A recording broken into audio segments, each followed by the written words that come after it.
Agriculture Minister Zulfikar Mustafa has underscored the importance of agricultural development in the context of an emerging oil and gas economy here in Guyana. The minister was at the time delivering the feature address at the Guyana Manufacturing and Services Association (Gmsa's) business luncheon during the week. Minister Mustafa told those in attendance that government was committed to directing substantial resources towards the alleviation of chronic underinvestment in public goods that have served to constrain agriculture growth. Secondly, the projected unprecedented growth in national income, largely driven by the oil and gas sector, will serve to unlock opportunities in the traditional sectors, principally the agriculture and manufacturing sectors.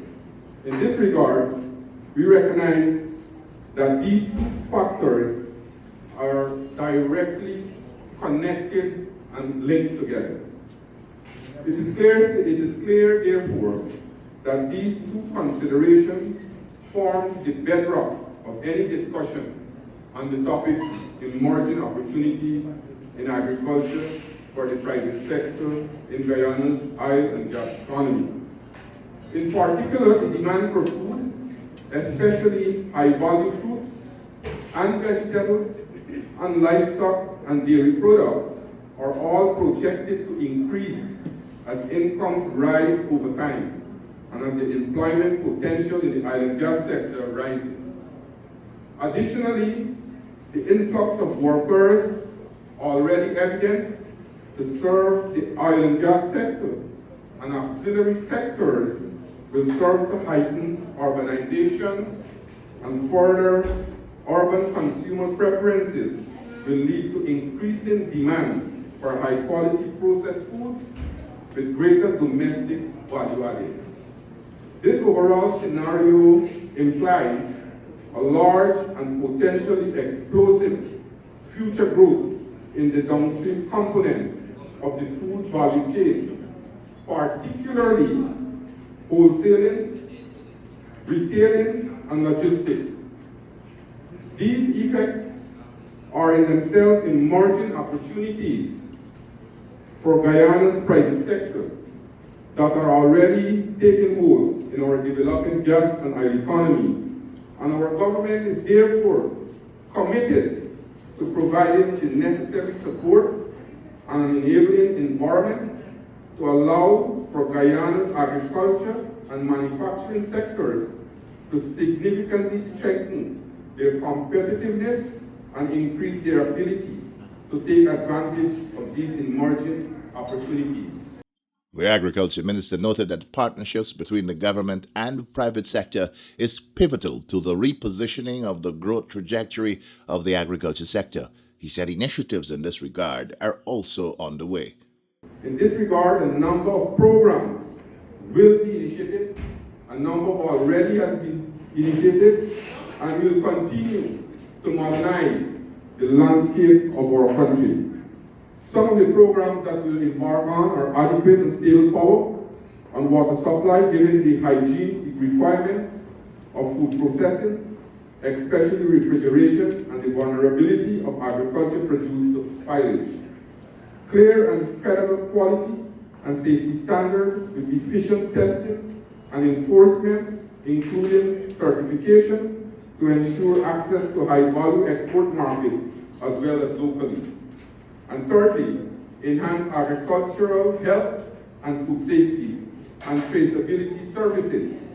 This will provide an entry point for demanding export markets as well as high-end local markets.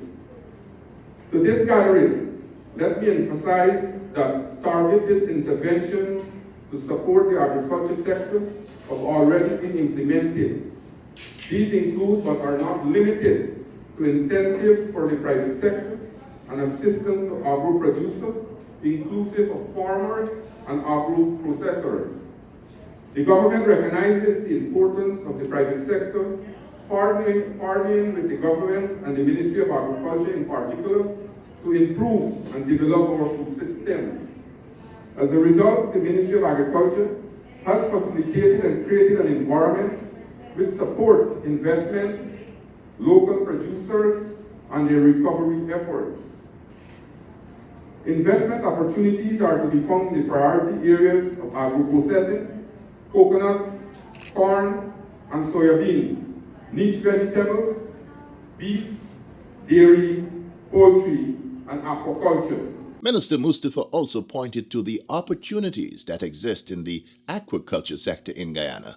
We are on the verge of transforming our aquaculture industry to build an aquaculture industry, because when you look around the world, especially in the Caribbean and North America, there are very lucrative markets for aquaculture produce, agriculture product. And we as a government recognize that fact. And we are presently, as I am speaking here, investing in the aquaculture industry to establish it as one of the main industry in the agriculture sector, so that we can drive investment in that industry. According to the Agriculture Minister, in the area of value-added production, government is creating an enabling environment for local and foreign investors in agro-processing so as to lift the quality of processed products on offer for local and international markets. And when we talk about these programs, we are not only playing lip service as a government to these programs, just talk about it and leave it there. We are committed, and that is why we are making serious investments in these programs. In 2021, government has invested over $262 million to ensure that our agro-processors have easy and affordable access to certified processing facilities in regions 1, 2, 3, 4, 5, 6, 9, and 10, inclusive of places like Mabaruma. See Annette smiling up behind the mask. Mabaruma, Timeri, Fort Wellington, Anna Regina, Blackbush Boulder, Watuka, Parika, St. Ignatius, and in the deep south, Rupanuni. Imagine that we are taking agro-processing facilities not around only in Georgetown, not around in Berbice and Essequibo, but to the far ends, in the interior locations of our country. That's a serious commitment by our government. The agro-processing facility will function both for commercial production and product development for small and medium agro-processors. This will ensure that consumers have access to high quality, high value, and innovative local products that are internationally competitive. More so, the new GMC will also be focusing on subsidizing raw materials for agro-processors. These include packaging materials and preservatives, which will allow our agro-processors easier access and at the same time reduce their production costs. To date, the Guyana shop has over 2,100 locally produced items that are also available on supermarket shelves around our country. We are working to increase this number on a daily basis.